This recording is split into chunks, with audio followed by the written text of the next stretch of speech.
Hello, everyone. Dr. Eames here. This time I'd like to talk to you about organizing. You would think that it's something you do only at the beginning of a founding of a company or organization, and that's the end of it. You just maintain what you have or make some changes. That's not necessarily true. We're constantly responding to the business environment out there, and so we have to adjust to changing markets. And this is normal. Change is a part of business, and being adaptable and ready for that change is how we succeed. Um, the key to success there really is just to remain flexible and adapt to those changing times as they come along. But here we have some information on how to organize from the bottom up, starting that company. Well, the first thing you have to do when you're organizing a business is decide what work needs to be done and divide up those tasks. Well, that's called simply division of labor. Now, the book uses a pretty good example of a mowing business, starting one of those up. Well, assuming that you might have to have a couple of employees, think about the various tasks and the work that you would have to do if you had a mowing business. First of all, one of the things you would have to think about is what are the limits of what I'm willing to do? Am I willing to dig big holes and help people fix broken pipes and things like that? Or am I going to stick to the more landscaping sorts of activities?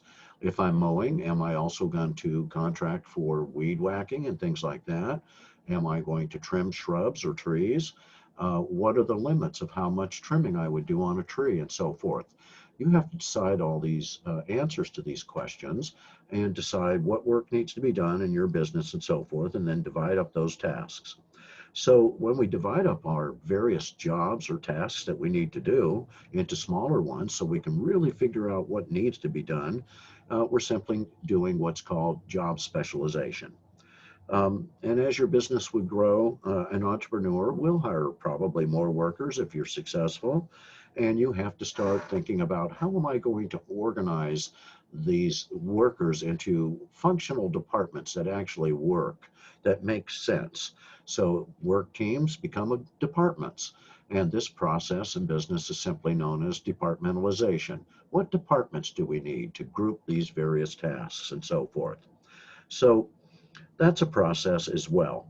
And then finally, you have to assign authority and responsibility to people that you think have the capability and the skills to do that so you can control things once they're underway. So when you structure your organization, it consists of devising that division of labor, setting up teams or departments to do the specific tasks, and then assuming responsibility and authority, uh, delegating that to various people. In fact, you're picking your first managers or leaders or whatever you want to call them. At that point, you're ready to create an organizational hierarchy chart, who reports to who. And it will show what departments you have, and you can put the names of the people and their job positions in each of those little boxes.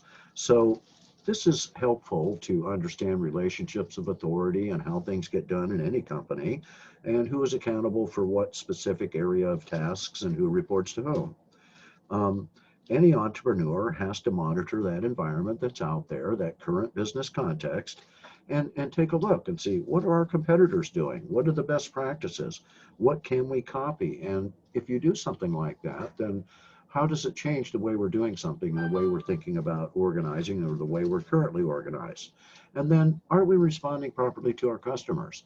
Are we organized efficiently to interact with our customers and supply them things that will attend to their needs and wants?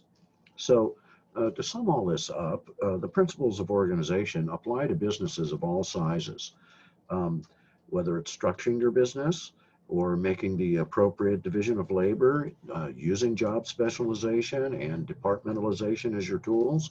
You still have to go beyond that basic setup, and then establish procedures, assign authority, and so forth for who gets what done and who's accountable. Okay, folks, that's all I want to talk about this time. I'll talk to you again soon.